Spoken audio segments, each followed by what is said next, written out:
है, जहां वो कहते हैं कि माता गंगा ने मुझे बुलाया है। हिंदुओं की पवित्र नगरी भी है, ढेरों मंदिर है वहां पर, गंगा का घाट है। उसी बनारस में प्रधानमंत्री मोदी जी की पार्टी के आईटी सेल के 3 कार्यकर्ता, कुणाल पांडे, सक्षम पटेल, आनंद और अभिषेक, आनंद उर्फ अभिषेक चौहान, ये 3 नाम हैं।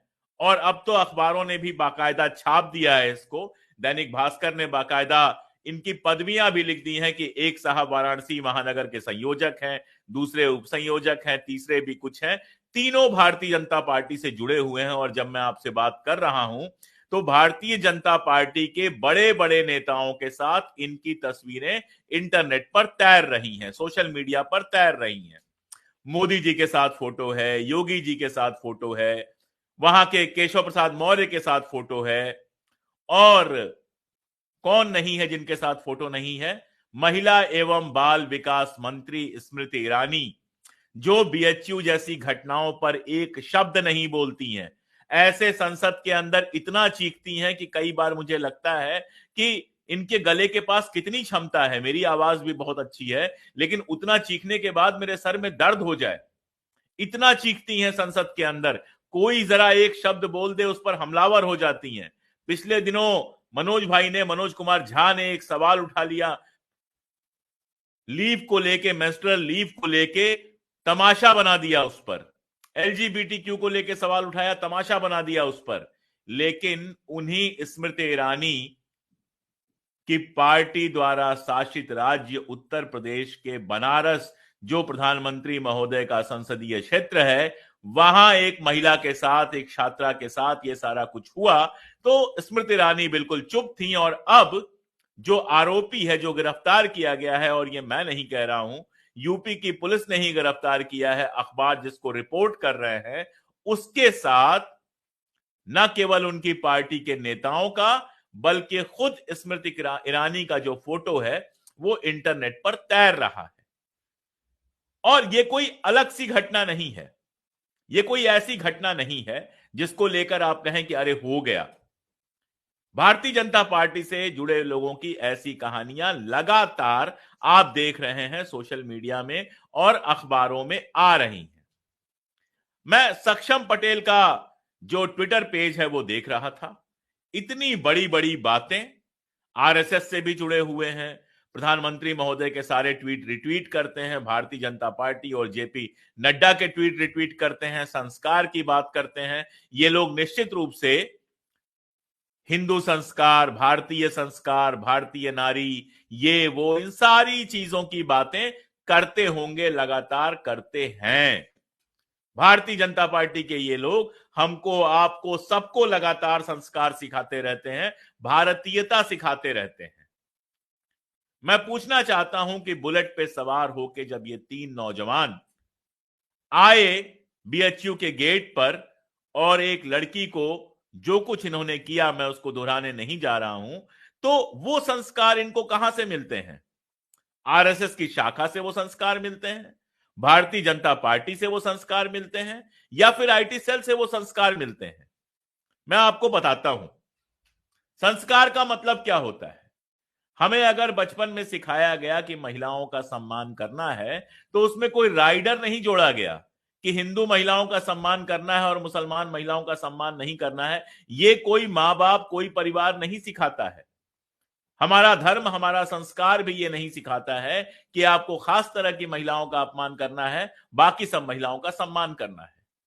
लेकिन मैं बार बार कहता हूं कि हिंदुत्व जो है ना, जो भारतीय जनता पार्टी का सिद्धांत है, जो सावरकर का दिया हुआ सिद्धांत है, उसका हिंदू धर्म से कोई लेना देना नहीं है। वो एक राजनैतिक सिद्धांत है जिसमें सावरकर ने बलात्कार को भी एक पॉलिटिकल टूल की तरह समझाया था। आप में से ज्यादातर लोग जानते होंगे कि उन्होंने शिवाजी की आलोचना, 6 ईपोज में शिवाजी की आलोचना इस बात के लिए की है कि जो महिलाएं गिरफ्तार करके उनके यहां लाई गई, उनके साथ उन्होंने कोई दुराचार नहीं किया, उनको शराफत से उनके पतियों को, उनके घरों को लौटा दिया। इस बात के लिए सावरकर नजर आते हैं शिवाजी महाराज, छत्रपति शिवाजी महाराज की आलोचना करते हुए। सोच के देखिएगा कि हमारे संस्कारों में शिवाजी की, छत्रपति शिवाजी महाराज की जब बात होती है तो हम बड़े गर्व के साथ कहते हैं कि हमारे छत्रपति शिवाजी महाराज महिलाओं की इज्जत करते थे।